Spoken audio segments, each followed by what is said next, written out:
Hello friends, मैं सुनील कुमार आपका इस यूट्यूब चैनल पर स्वागत करता हूं। आज हम लोग बैंक के हेडक्वार्टर्स के बारे में जानेंगे जो एग्ज़ाम्स के पॉइंट ऑफ व्यू से बहुत इंपॉर्टेंट है। तो चलिए आगे बढ़ते हैं। बैंक से पूछे गए क्वेश्चंस का ये पहला सीरीज़ है, नेक्स्ट सीरीज़ बहुत जल्द आएगा। तो चलिए आगे बढ़ते हैं। तो इस स्लाइड में मैंने 4 बैंक का नाम लिया है। तो पहला बैंक है पंजाब नेशनल बैंक, दूसरा है पंजाब एंड सिंध बैंक, तीसरा है भारत महिला बैंक, चौथा है ओरिएंटल बैंक ऑफ कॉमर्स। इन चारों का हेडक्वार्टर न्यू दिल्ली है। तो आपको याद करने में सहूलियत के लिए हमने एक ट्रिक बनाया है, इसे आप याद कर सकते हैं, जो बहुत ही आसानी से याद हो सकता है। पंजाब की महिला कॉमर्स पढ़ने न्यू दिल्ली जाती है। आपको शुरू में ये थोड़ा अटपटा लग रहा होगा, लेकिन 5 बार 10 बार 20 बार ये सब बार बार बोलिएगा तो आपको ये याद हो जाएगा, आपको ये ट्रिक समझ में आ जाएगा। ठीक है, तो पंजाब से हो जाएगा Punjab National Bank and Punjab and Sind bank. ये पंजाब है, Punjab National Bank and Punjab and Sind bank. महिला से हो जाएगा भारतीय महिला बैंक, और कॉमर्स से हो जाएगा ओरिएंटल बैंक ऑफ कॉमर्स। और न्यू दिल्ली में इन सारे बैंक का हेडक्वार्टर है, तो न्यू दिल्ली से इन सारे बैंक का हेडक्वार्टर हो जाएगा। ठीक है, तो इसे आप पॉज करके 8-10 बार अभी ही बोल लीजिए। तो आपको फिर से एक बार बता दें, पंजाब की महिला कॉमर्स पढ़ने न्यू दिल्ली जाती है। पंजाब से Punjab National Bank, Punjab and Sind bank, महिला से भारतीय महिला बैंक, और कॉमर्स से ओरिएंटल बैंक ऑफ कॉमर्स। ठीक है, अब आगे बढ़ते हैं। दूसरे स्लाइड पे मैंने 2 बैंकों को लिया है, एक है विजया बैंक, दूसरा है कैनरा बैंक। इसे भी, इन दोनों का हेडक्वार्टर बेंगलुरु में पड़ता है। इसे भी आप एक ट्रिक से याद कर सकते हैं, Vijaya can go to Bengaluru. Vijaya से हो जाएगा विजया बैंक, कैन से हो जाएगा कैनरा बैंक, और बेंगलुरु मतलब विजया बेंगलुरु जा सकती है, ऐसे भी आप याद रख सकते हैं। तो बेंगलुरु में इसका हेडक्वार्टर है, तो Vijaya can go to Bengaluru. Vijaya से Vijaya bank, can say Canara bank, इन सब का हेडक्वार्टर बेंगलुरु में है। ठीक है, आगे बढ़ते हैं। तब अब आगे आते हैं, एक होता है चेन्नई। चेन्नई में भी हेडक्वार्टर है बहुत सारे बैंकों का, लेकिन इनमें से 2 को मैंने चूज़ किया है। अगर लास्ट में किसी भी बैंक इंडियन लगा हो या इंडिया लगा हो, तो उसका हेडक्वार्टर होता है चेन्नई में। पहला है इंडियन बैंक, दूसरा है इंडियन ओवरसीज बैंक। ठीक है, आपको अभी पता होगा कि इंडियन बैंक में इलाहाबाद बैंक मर्ज हुआ है। इंडियन बैंक में इलाहाबाद बैंक मर्ज हुआ है, तो इसका भी हेडक्वार्टर अभी चेन्नई हो गया। लेकिन इलाहाबाद बैंक का हेडक्वार्टर एक्चुअल में कोलकाता में था पहले। एक इलाहाबाद बैंक का हेडक्वार्टर कोलकाता में था। ठीक है, लेकिन अगर आपको एग्जामिनर पूछना चाहे, थोड़ा टफ क्वेश्चन बनाना चाहे, तो ये पूछेगा अब इलाहाबाद बैंक का हेडक्वार्टर पहले कहाँ था इंडियन बैंक में मर्ज होने से पहले, तो वो कोलकाता में है। ठीक है, और इंडियन ओवरसीज बैंक का भी हेडक्वार्टर चेन्नई में है। ठीक है, आगे बढ़ते हैं। अगर किसी भी बैंक के लास्ट में बैंक ऑफ इंडिया लगा हो, तो उसका हेडक्वार्टर मुंबई में होगा। इसमें एक एक्सेप्शन भी है जो मैं आपको आगे बताऊंगा। तो इसमें पहला बैंक है रिजर्व बैंक ऑफ इंडिया, दूसरा है सेंट्रल बैंक ऑफ इंडिया, तीसरा है स्टेट बैंक ऑफ इंडिया, चौथा IDBI, 5वां है बैंक ऑफ इंडिया, छठा है यूनियन बैंक ऑफ इंडिया। अब इसमें बहुत सारे लोगों को लगेगा कि IDBI का फुल फॉर्म क्या है, तो इसका फुल फॉर्म होता है इंडस्ट्रियल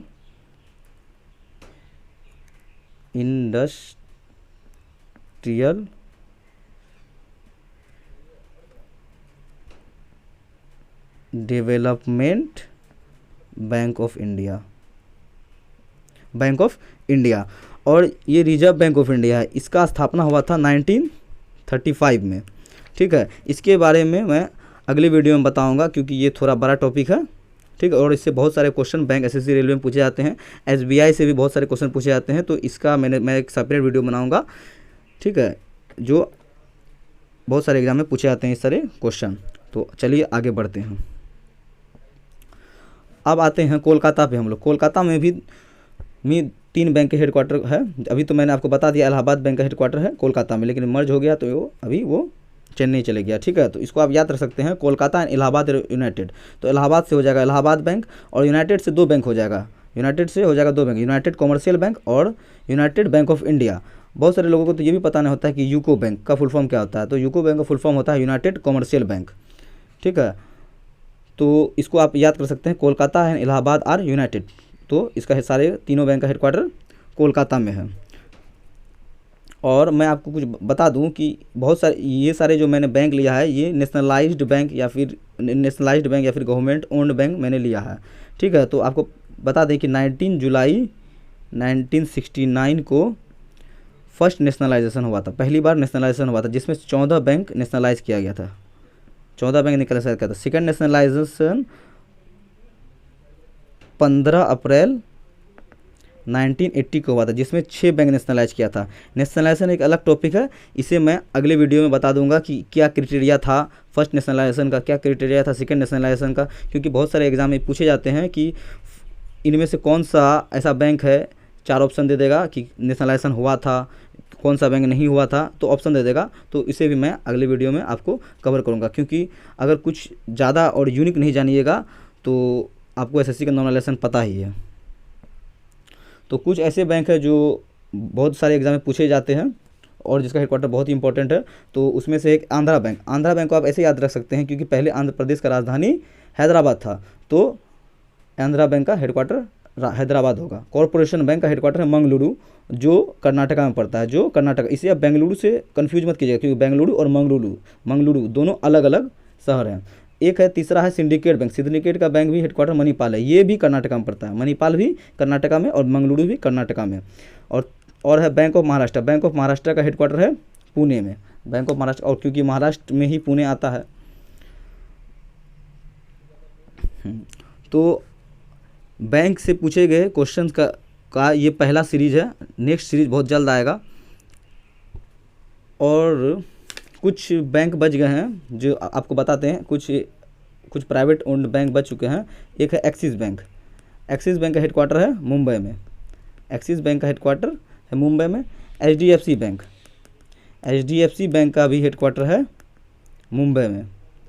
और एक होता है आईसीआईसीआई बैंक। आईसीआईसीआई बैंक का भी हेडक्वार्टर है मुंबई में। ठीक, उसके बाद फेडरल बैंक, बहुत बार पूछा जाता है फेडरल बैंक। फेडरल बैंक का हेडक्वार्टर है कोची में, कोची, जिसे कोची जो केरल में पड़ता है, कोची को अरब सागर की रानी कहा जाता है, कोची को अरब सागर की रानी कहा जाता है। लिख देता हूं मैं, अरब सागर की रानी। ठीक है, उसके बाद बैंक ऑफ बड़ौदा। इसको तो नाम से ही पता चल रहा है कि ये बड़ोदरा में होगा, फिर भी आप याद रखिए, बैंक ऑफ बड़ौदा, बड़ोदरा जो गुजरात में है। बड़ोदरा ये कहाँ पड़ता है? गुजरात में पड़ता है, गुजरात में पड़ता है। बैंक से पूछे गए ये जो आज मैंने बहुत सारे क्वेश्चन, बहुत इंपॉर्टेंट क्वेश्चन सब बताए हैं, ये पहला सीरीज है। नेक्स्ट सीरीज बहुत जल्द आएगा।